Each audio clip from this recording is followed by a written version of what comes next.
Vamos lá, né, pessoal? Hoje a gente vai continuar o assunto da semana passada, para falar a verdade, da semana retrasada de geografia, que a gente viu sobre a mineração. Foi isso? Sobre os minérios. Tá bem? Hoje a gente vai para a produção de energia elétrica na Europa. Tá bem? Vê bem. A gente aqui no Brasil, a gente costuma muito utilizar a energia, tá, hidrelétrica, né, da hidrelétrica, que é através da água, né? Hoje a gente já está utilizando outras formas de energia, né, que é através dos tetos solares, né? A gente também já está utilizando a energia através do vento, né, a eólica, que daqueles cataventos enormes. Só que na Europa eles não têm essa cultura, tá? Eles utilizam que tipo de fonte para energia, né? Eles utilizam, mais da metade da energia elétrica, tá? Na Europa é produzida em termoelétricas, como a gente também chama aqui de usina nuclear, tá? Ou tanto faz você chamar termoelétrica ou usina nuclear, né? Eu acho melhor usina nuclear porque é mais comum, tá bem? Mas é a mesma coisa. Vê bem, tá?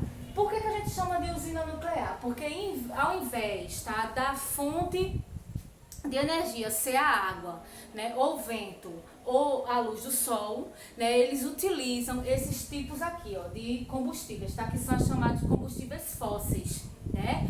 Que são aqueles combustíveis que ficam ali, né, armazenados ao longo de muito tempo e que, se utilizar ele, tá certo, ele não é renovável, tá bem? Você utilizou, você gastou, você não tem como colocar ali de novo, porque quem produz é a natureza, tá bem? Então vamos lá.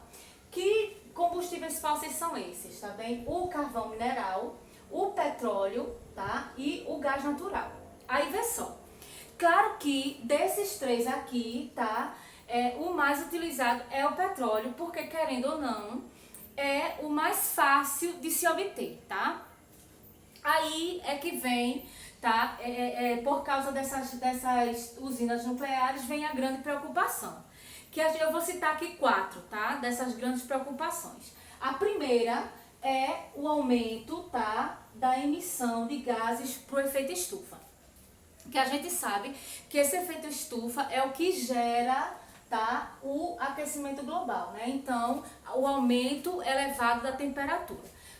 Por que, professora, a senhora está falando isso? Porque quando, tá, eles vão utilizar um dos 3 combustíveis fósseis nas usinas nucleares, eles estão queimando, né, o combustível, e aí tudo vai para onde? Vai para a atmosfera, tá bem? Indo para a atmosfera, vai poluir toda a atmosfera, gerando o efeito estufa, né, que fica, vamos dizer que é aquela temperatura, né, aquela fumaça, né, aqueles gases emitidos para lá, vai gerar uma estufa, elevando a temperatura, né, que é o chamado aquecimento global, tá? Um terceiro ponto seria a dependência, tá? Para falar a verdade, a mega dependência que vai existir, tá? Principalmente do petróleo em relação à Europa, né? Por quê? Em relação para pedir esse petróleo em outros países. Lembram da semana passada que a gente viu, tá, que alguns países da Europa conseguem, né, ser autodependente na questão do petróleo, né, de ter o petróleo para si, mas tem muitos países que não conseguem produzir petróleo, né, que não tem jazida de petróleo e aí precisam trazer de fora comprando, tá, esse petróleo. Então isso vai gerar o quê? Tá? Qual seria o prejuízo? Seria, tá, principalmente a elevada do preço do petróleo, né, do combustível em si. Então, tá, a gente sabe que o petróleo ele varia muito em relação ao preço. Então, tem dias, né, que se for em relação ao dólar, né, lá eles não usam o dólar, eles usam o euro. Mas se for, por exemplo, tá, comprando dos Estados Unidos, no caso, é muito difícil isso acontecer, mas se por um acaso acontecer, vai a variação do dólar, tá bem? Então, tem dias que o dólar está muito alto, tem dias que o dólar já está um pouquinho mais baixo. Então, fica essa dependência, né? De você estar precisando pedir, você precisar comprar aquele produto de outros países. Para vocês terem uma ideia, tá? Existem 20 países no mundo, ó. Botei aqui, tá? Existem 20 países no mundo que trabalham com esse tipo de energia, tá? Com a energia nuclear. Então, para vocês terem uma ideia, somente dos 20, 17, tá, são europeus. Então, esses 17 países, a maioria deles, vamos dizer aí que 15, tá, países, eles são dependentes, tá, dessa compra de petróleo de outros países, tá, ok? Aí, vê só. Vamos dizer, tá, que a gente tá falando dos 17, um desses que é mais dependente seria a França, tá? Então, a França, ela depende exclusivamente, tá, vamos dizer assim, dessa usina nuclear. E aí, tá, como a França não consegue produzir, aí vai ter que comprar o petróleo lá fora, tá, ok? Desse caso que eu tô falando aqui, seria um desses países que não consegue, né? Vamos dizer, se tem 17, 15, tá certo? 15 não conseguem, 2 sim. Então, nesses 15, o que primeiro tá lá no ranking seria a França, tá? Pra vocês terem, ó, ela é 80% dependente, ok? Então, vê só, o quarto motivo seria, tá, a proliferação de usinas, né? Por que proliferação? Porque é um hábito, é uma cultura deles, tá certo? Investir em um outro tipo de usina seria, vamos dizer assim, toda uma mudança de cultura. Principalmente por quê? Porque a gente aqui tem rios, tá? Que são de planaltos, né? Ou seja, tem quedas. Só que lá eles têm pouquíssimos rios e esses rios eles são de planícies, não tem quedas d'água com potencial elevado para fabricar, né, produzir energia. Então esse seria um problema, né? Seria mais fácil também investir em energia eólica através do vento, seria. Já através do sol não seria muito viável, por quê? Porque tem países que são frios, tá bem? Então tem essa questão. Então aí vem este problema, tá? Então a ideia deles, até mesmo por uma questão de cultura, né, e de dificuldade também, né, como o caso do frio, como o caso, tá certo, de não ter muitos rios, né, em relação a planaltos, aí eles utilizam mais a energia nuclear, tá? Então, como eles têm esse hábito, então eles não, se é desse jeito, vamos fazer desse jeito, né? Vamos utilizar a usina nuclear. Por que seria um problema, já que eles fazem desse jeito há muito tempo, né? Porque se eles fazem desse jeito há muito tempo, não seria um problema, né? Então, vamos lá. Qual seria o problema? No dia, tá certo, 26 de abril de 1986, ó, aconteceu um acidente na Ucrânia, tá? Que foi na cidade de Chernobyl. Então, essa usina, né, ela terminou estourando uma turbina, né, uma turbina nuclear, matando assim, né, milhares de pessoas. E até hoje, tá, ela vamos dizer assim, ela é visitada, mas com um determinado controle. Tá? Você pode até pesquisar lá em alguns vídeos, né, no YouTube está espalhado sobre Chernobyl. Né? E por que Chernobyl não pode ser visitado só com supervisão? Por causa da alta radioatividade. Né? Então, ao longo dessa exposição, se você ficar muito tempo exposto a essa radioatividade, você pode ter câncer, né? Você pode ter problema de pele seríssimo. Tá? Então, é realmente um problema, né? Então, alguns ambientalistas, eles se preparam, eles prestam bastante atenção nesses 4 pontos, tá certo? Em relação às usinas nucleares, às termoelétricas, tá? Que, repetindo, seria, né, o aumento, né? Você pode botar aqui aumento, não pensa que eu errei não, tá? É porque seria grande preocupação, aumenta, né? Mas você pode botar o aumento da emissão de gases do efeito estufa, que eu já falei para vocês, né, que quando estão queimando combustível, aí, tá, ele fica, né, aquela poeira toda fica ali acumulada, gerando uma estufa mesmo, aumentando a temperatura, né, e aí gera o chamado aquecimento global, que a gente já sabe, né, que também, imagina, isso aqui acontece no Brasil, mas não é culpa somente do Brasil, isso é um problema que já vem afetando vários países no mundo, então não é só a gente que tem culpa, tá?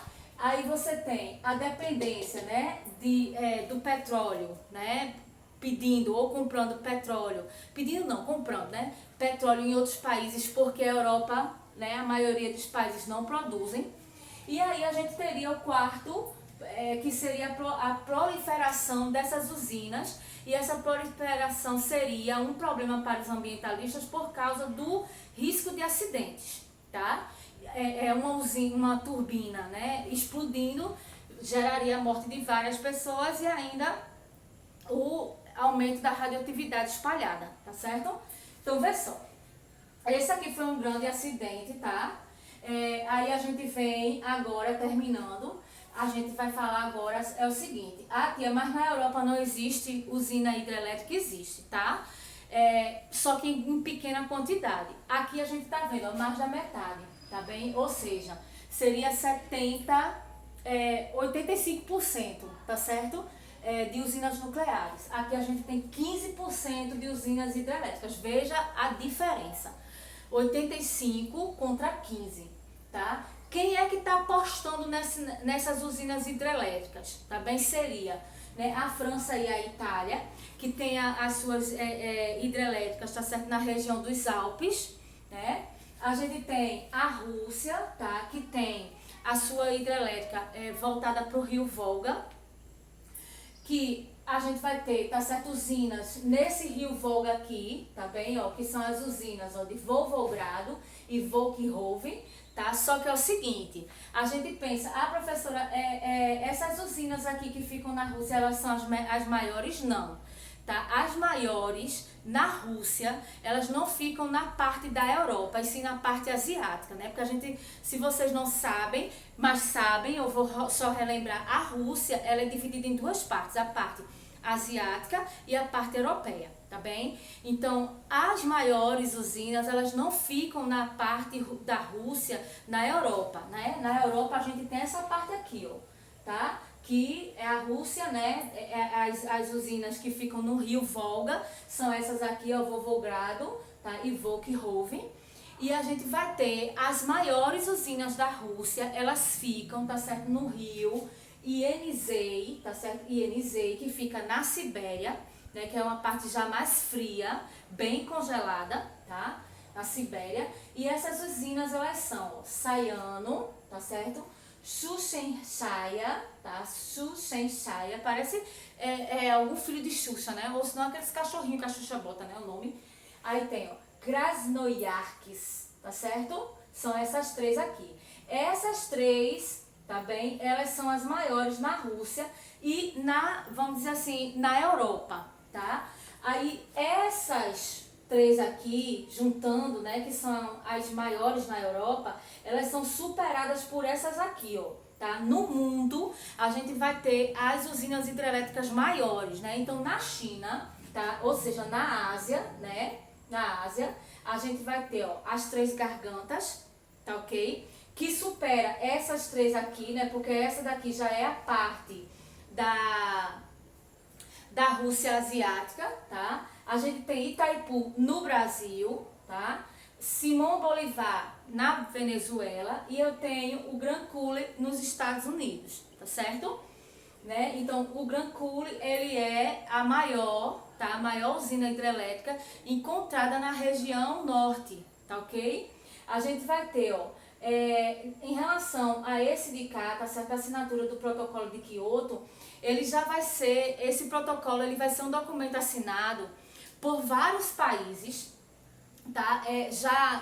Vamos dizer assim, colocado, tá certo? Por vários ambientalistas, ou seja, incentivado por vários ambientalistas, já pensando nesses quatro aqui, ó, nesses quatro itens que eu citei. Então, esses países, tá? Que são produtores de energia nuclear, né, mas que tem a noção de que eu estou emitindo gás e estou prejudicando também o meio ambiente, eles resolveram, tá, assinar o chamado protocolo de Kyoto. E o que é que determina esse protocolo? Ele determina o seguinte, tá, que esses países eles podem sim fazer, né, produzir sua energia hidrelétrica, nuclear, no caso, né, até mesmo porque se não produzir vai ficar sem. Então eles podem, mas eles têm que ter o controle, tá, dessas emissões de gases que vão para a atmosfera. Então eles têm até determinado limite, tá, de gás para emitir. Então tem que fazer de tudo, né, utilizar filtros, né, nas suas chaminés, tentar produzir, né, um determinado limite de energia até aquele tempo ali, né, ver outras formas de energia, como é o caso, tá certo, da França e da Itália, preocupada já, tá, em obedecer esse protocolo de Kyoto, né? Por que chama-se protocolo de Kyoto? Porque ele foi assinado, tá, na cidade de Kyoto, que fica no Japão, né, com a responsabilidade, com o objetivo de quê? De obter, tá certo, essa diminuição dos gases, né, que são produzidos nessas usinas nucleares, que vão para a atmosfera, prejudicando assim, tá, o meio ambiente e, consequentemente, a nossa saúde, tá certo? Até a próxima aula e cheiro!